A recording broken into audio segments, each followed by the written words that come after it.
बिस्मिल्लाहिर्रहमानिर्रहीम। अस्सलाम वालेकुम। मेरे एक दोस्त हैं, कौसर अली नाम है उसका।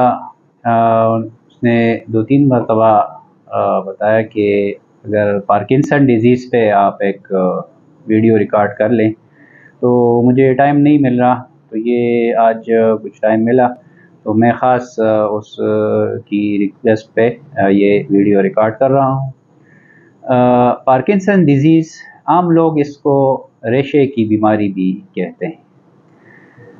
इसकी अलामात जो हैं, इसमें ज़्यादातर ट्रेमर्स होती हैं, तो इसलिए इसको रेशे की बीमारी कहते हैं, क्योंकि ये ऐसी ट्रेमर्स होती हैं इसमें। लेकिन इससे पहले 2-3 साल पहले भी एक अलामत शुरू हो जाती है, जो अक्सर डॉक्टर्स भी मिस कर जाते हैं और उनको ख़ुद भी पता नहीं होता। उसे हम कहते हैं ब्रेडिकाइनीजिया। इसका मतलब है कि उसकी जो सारी हरकत हैं वो स्लो हो जाती हैं, यानी चलना उसका स्लो हो जाता है और करवट लेते वक्त परेशानी होती है, और इस तरह वॉक करने में भी, और लंबे लंबे कदम वो नहीं ले सकता, और बाकी भी ऐसी कुछ हरकत जो हैं उसकी वो स्लो हो जाती हैं, यानी उसकी जो स्टेप्स हैं वो शॉर्ट हो जाती हैं। वो जो बाजू हैं वो हिला नहीं सकता प्रॉपर। बाजू हिलाना इस तरह, हम जिस तरह वॉक करते हैं हम इस तरह बाजू हिला रहे होते हैं, लेकिन जो पार्किंसन वाले लोग होते हैं वो उन्होंने इस तरह किया होता है, वो बाजू नहीं हिलाते हैं। बाकी भी कुछ अलामात हैं, यानी उनकी आवाज़ जो है ये स्लो होती है। जब वो राइटिंग करते हैं तो बहुत छोटी छोटी उनकी राइटिंग होती है, और ट्रेमर्स के साथ वो ज़िग-ज़ैग सी लाइन भी अक्सर बनती है, राइटिंग में भी मुश्किलात होती हैं। उसकी जो बाकी हरकत हैं, यानी अगर वो कुर्सी पे बैठे हों और वो उठना चाह रहे हों तो वो अचानक नहीं उठ सकते। पहले वो थोड़ा पोजीशन बनाते हैं और फिर आहिस्ता-आहिस्ता कुछ देर बाद वो उठते हैं।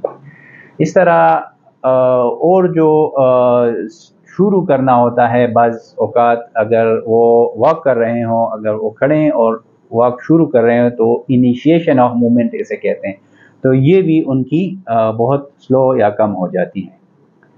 इसके अलावा जो कुछ अलामात होती हैं उनमें मूड स्विंग्स होती हैं, यानी कभी बहुत ज़्यादा खुश होते हैं, कभी-कभी बहुत ज़्यादा परेशान लगते हैं, डिप्रेशन इनमें ज़्यादा होता है। बल्कि बाज़ औक़ात तो लोग पार्किंसन को समझते हैं कि ये शायद इनमें डिप्रेशन है। अब ये जो अलामात मैंने बताई, ये ज़रूरी नहीं कि हर एक में ये सारी अलामात हों। कुछ में ज़्यादा हो सकती हैं, कुछ लोगों में कुछ कम भी हो सकती हैं, और ये स्टार्ट से थोड़ी कम होती है, आहिस्ता-आहिस्ता जिस तरह उम्र के साथ-साथ इसकी अलामात भी बाज़ औक़ात बढ़ती जाती हैं। अब मेडिकली एज़ अ डॉक्टर हम इसमें कौन-सी अलामात देखते हैं? सबसे पहले तो इसमें हम रिजिडिटी या मसल टोन जो देखते हैं, मसल की टोन। तो जब हम मसल टोन देखते हैं तो उनमें रिजिडिटी होती है। अक्सर हम ये मूवमेंट उनकी देख लेते हैं, तो ये उनकी जो मसल्स हैं ये काफ़ी रिजिड हुए होते हैं। जो मूवमेंट्स हैं उसमें एक टिपिकल चीज़ इसमें है कि वो जो हरकत कर रहे होते हैं, अगर वो फॉर एग्ज़ाम्पल अब वो चल रहे हैं तो उनकी ट्रेमर्स नहीं होती। इनमें पार्किंसन के ट्रेमर्स में जो ट्रेमर्स हैं और बाकी ट्रेमर्स में ये एक डिफरेंस है कि पार्किंसन के मरीज़ में जो वो है ट्रेमर्स, तो ये हरकत के साथ ख़त्म हो जाती हैं, लेकिन जब वो आराम से बैठे होते हैं तो उनकी ट्रेमर्स ज़्यादा होती हैं।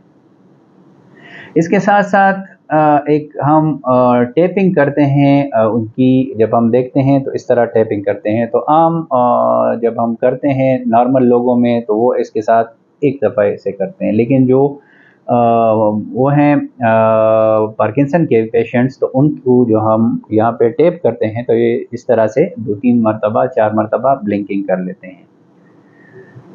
दूसरी जब हम देखते हैं तो इन लोगों में एक्सप्रेशनलेस फेस होता है, यानी ये फेस इनका इस तरह होता है कि वो बिल्कुल एक जैसा ایکسپریشن جس طرح ہم ہنسی کے ساتھ یا خوش ہوتے ہیں تو ایکسپریشن بناتے ہیں، اس طرح جو کوئی پریشانی ہو تو اس میں جو فیس کی ایکسپریشنز ہوتی ہیں ان لوگوں میں سیم ہوتی ہیں، اور لگتا ایسا ہے کہ ہر وقت یہ غصے میں ہیں، اس طرح ناراض سے ہیں یا ہم سے۔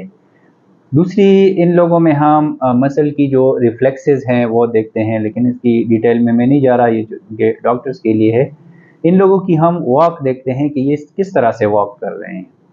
تو بیسیکلی یہ اس کی جو ڈائگنوسس ہے یہ کلینکل ڈائگنوسس ہے، یعنی ہم اگر پراپر ایگزامینیشن کر لیں پارکنسن مریض کی تو ہم ڈائگنوز کر سکتے ہیں کہ یہ تشخیص کر سکتے ہیں کہ اس کو پارکنسن ڈیزیز ہے۔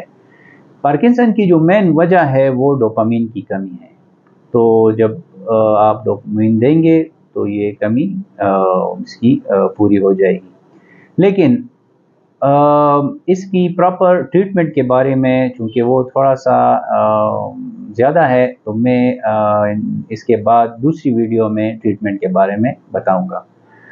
اس ویڈیو میں کیونکہ اس کی علامات اور جو تشخیص ہے اس کے بارے میں یہ بتانا تھا، تو سننے کا بہت شکریہ۔